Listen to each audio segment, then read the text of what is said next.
విశ్వావసునామ సంవత్సర ఉగాది పర్వదిన శుభాకాంక్షలతో హృదయపూర్వక స్వాగత నమస్సుమాంజలి. విశ్వావసు అంటే నమ్మకానికి పెట్టింది పేరు. చాలా బ్యాంకులు కొన్ని పెద్ద ఆర్థిక సంస్థలు మీ సొమ్ముకు మాది భద్రత అని చెబుతుంటారు.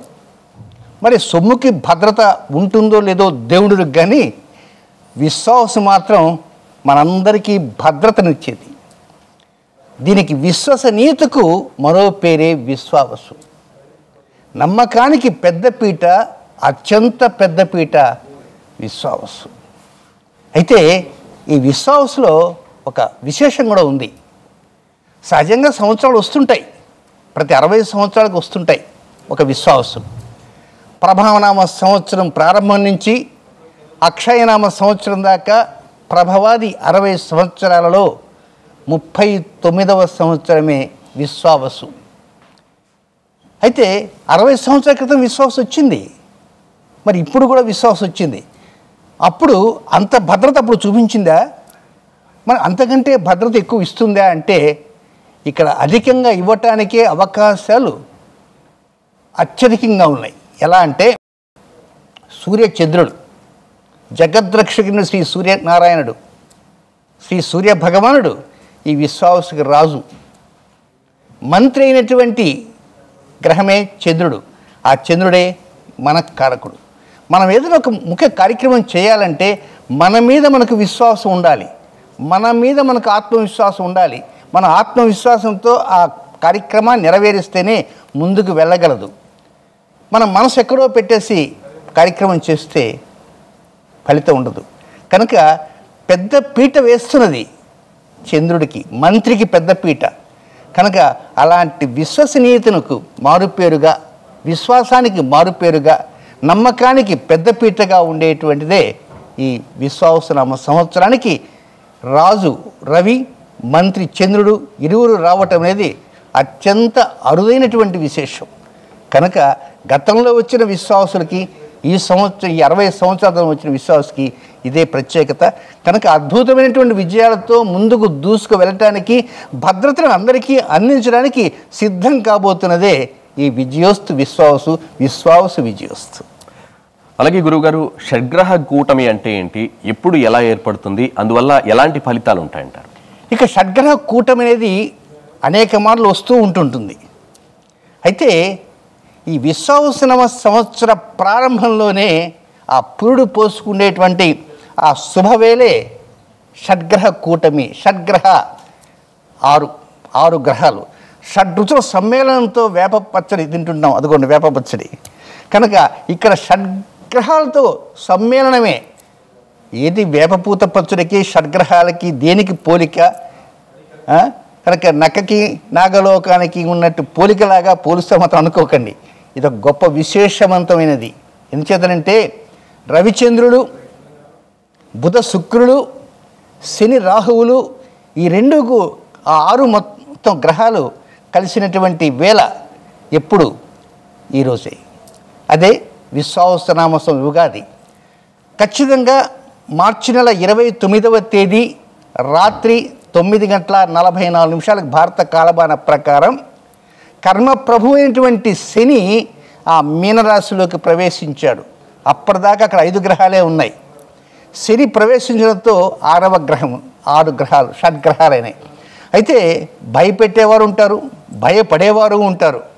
కనుక ఒక విధంగా కామ, క్రోధ, లోభ, మోహ, మదమాశ్చర్య, హర్షడ్వర్గాల్ని జయించి ముందుకు తీసుకువెళ్ళటానికి, అవకాశాలను అందివ్వటానికి, విశ్వాసానికి పెద్దపీట వేయటానికి, మీ అందరి నమ్మకాలు వమ్ము చేయకుండా ముందుకు తీసుకువెళ్ళటానికి ఈ విశ్వావసునామ సంవత్సరం ఉగాది పురుడు పోసుకున్న శుభవేళ ఈ షడ్గ్రహ కూటమి రావటం పరోక్షంగా ఆనందకరమని చెప్పాలి తప్ప ఇది భయం చెప్పేటువంటి మాట మాత్రం కానే కాదనే విషయం మాత్రం తెలుసుకోవాలి. గురుగారు, శని రాహువుల కలయిక అంటున్నారు కదా, ఈ ప్రభావం ఏ రాశులపై అధికంగా ఉంటుంది? ఇక్కడ శని రాహువులు అనేది శనివత్ రాహు, శని రాహుతో సమానము, రాహు శనితో సమానము.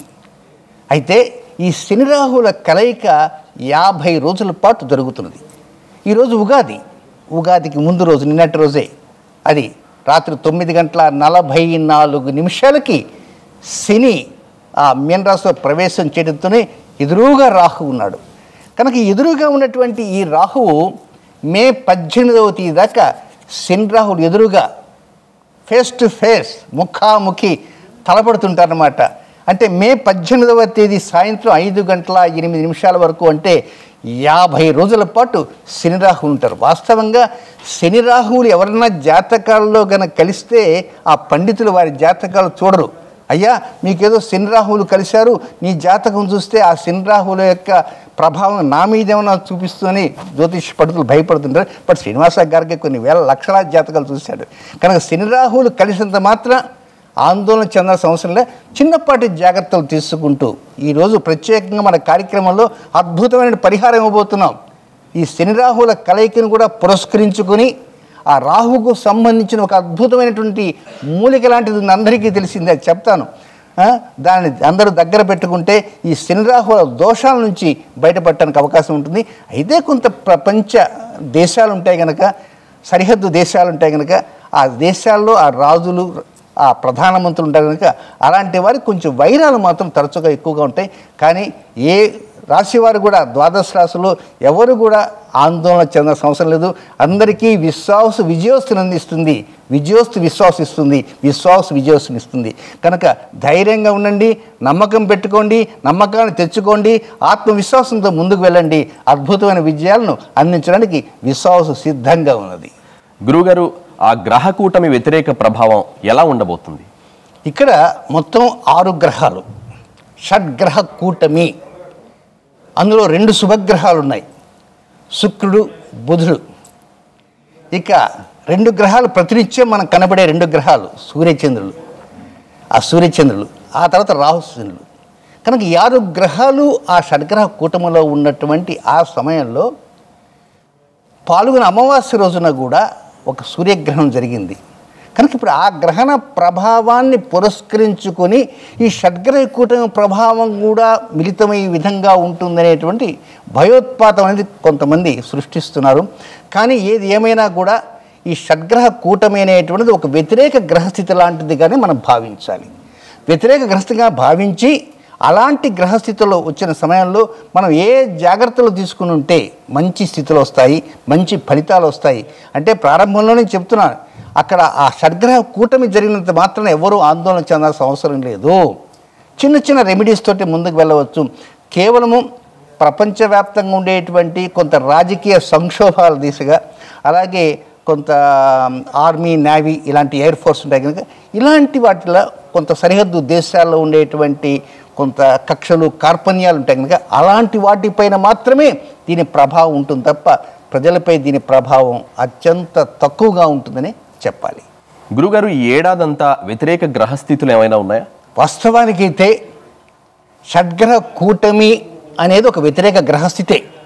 నిజానికి చెప్పాలంటే రియల్లీ ఫ్యాక్ట్, వ్యతిరేక గ్రహస్థితే. కానీ ఆ వ్యతిరేక గ్రహస్థితి నుంచి మనం బయటపడడానికి మార్గాలు ఉన్నాయి. ఇక 2వ రోజు దగ్గర నుంచి షడ్గ్రహ కూటమి పంచగ్రహ కూటమిగా చేంజ్ అయిపోతుంది. అక్కడి నుంచి చాతుర్గ్రహ కూటమి, త్రిగ్రహ కూటమి. ఆ విధంగా ఈ 354 రోజుల పాటు కొనసాగేటువంటి శ్రీ విశ్వావసులో అనేక వ్యతిరేక గ్రహస్థితులు ఉన్నాయి. 1, 2 కాదు, అనేక వ్యతిరేక గ్రహస్థులు ఉన్నాయి. కానీ అనేక వ్యతిరేక గ్రహస్థులు ఉన్నప్పటికీ కూడా కొన్ని శుభగ్రహాల యొక్క అనుగ్రహం కూడా నీడలాగా వెంటాడుతుంటుంది. కనుక ఎక్కడైతే వ్యతిరేకతలు ఉంటుందో అలాంటి వ్యతిరేకత తగ్గటాని కోసంగా శుభగ్రహాల నీడ కూడా మన మీద ఉంది. కనుక ఎవరో ఆందోళన చెందాల్సిన అవసరం లేదు. అయితే 2 గ్రహణాలు మాత్రం మనకు ఉన్నాయి. అవి కూడా 2 సంపూర్ణ గ్రహణాలు. అది భాద్రపద పూర్ణిమ రోజున. చాలామంది అనుకుంటారు భాద్రపద పూర్ణిమ రోజు జరిగేటువంటి గ్రహణము అది కుంభరాశిలో ఉంది, భారతదేశంలో అది పాక్షికంగానే ఉంటుంది. కానీ ఇది శతభిష నక్షత్రంలో పడుతుంది, అనేక పంచాంగాల్లో ఉంటుంది. కానీ శతభిష నక్షత్రంలో పట్టదది. అది పూర్వాభాద్ర నక్షత్రంలోనే జరుగుతుంది. మనం ఖచ్చితంగా టెలిస్కోపుల ద్వారా చూడవచ్చు. కనుక పూర్వాభాద్ర నక్షత్రంలో అది రాహుగ్రస్తంగా జరుగుతుంది. అది భాద్రపద పూర్ణిమ రోజున. అది కేవలం భారతదేశంలో పాక్షికంగా కనబడుతుంది. అలాగే నెక్స్ట్ పాల్గొన మాసంలో నెక్స్ట్ ఇయర్ కూడా ఉంది. కనుక ఈ మామూలు గ్రహణాలు లాంటివే దీంతో మించి వ్యతిరేక గ్రహస్థితులు ఉన్నప్పటికీ కూడా దాని ప్రభావం మనం ఏదో ప్రకారంగా ఆ ప్రభావం నుంచి మనం బయటపడటానికి చక్కటి పరిహారాలు లాంటివి మనం చేసుకోవడానికి ముందుకు వెళ్ళబోతున్నాం. ఆ పరిహారాలు పాటిస్తుంటే వ్యతిరేక గ్రహస్థుల ప్రభావాన్ని 100% భాగాలు తగ్గించుకోవచ్చు అనేటువంటిది విశ్వాసం ఉన్నది. గురుగారు, ఇందాక విశ్వావసునామ సంవత్సరానికి ఒక ప్రత్యేక మూలిక లాంటి పరిహారం అన్నారు కదా, అది ఏంటి, ఎవరికి వర్తిస్తుంది? ఇక విశ్వావసనామ సంవత్సరంలో సహజంగా ప్రతివారు కూడా రాశి ఫలితాలు చూస్తుంటారు. మరి మా రాశి ఫలితాలు ఎలా ఉన్నాయి, అలా ఉన్నాయి, ఇలా ఉన్నాయి అంటారు. నేను ప్రత్యేకంగా ఎవరికి ఆదాయాలు వ్యయాలుగా చెప్పటం లేదు. ఎందుకంటే ఆదాయాలు వ్యయాలని శాస్త్రరీత్యా సరైనవి కాదు. నా పద్ధతి ప్రకారంగా శాస్త్రీయత ప్రకారంగా అది ఎంత అనుకూలము ఎంత ప్రతికూలం శాతాల్లో చెప్తాను.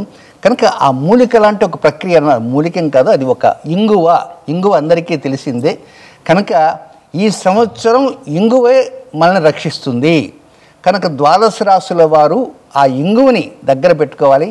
ఎప్పుడు పెట్టుకోవాలి, ఎలా పెట్టుకోవాలి, ఏ రోజులు పెట్టుకోవాలి, మరి ఇంగువ వాసన చూడాలన్నా లేక ఇంగువ ఏమన్నా మన భోజన పదార్థాల్లో వినియోగించాలన్నది మనం ఒక్కొక్క రాశిలో మాత్రం చెప్పుకుంటాం. తప్పకుండా ప్రతి రాశిలో కూడా ఆ ఇంగువ ప్రస్తావనే వస్తుంది. ఆ ఇంగువే మనకు శ్రీరామ రక్షగా ఉంటుంది. గురువుగారు, మన ప్రేక్షకులు ఎంతగానో ఎదురు చూస్తున్న ద్వాదశ రాశుల ఫలితాలను తెలియజేస్తారా? తప్పకుండా. ముందుగా మేషరాశి వారి గురించి, వారికి ఈ సంవత్సరం ఎలా ఉండబోతోంది, ఎలాంటి జాగ్రత్తలు తీసుకోవాలి?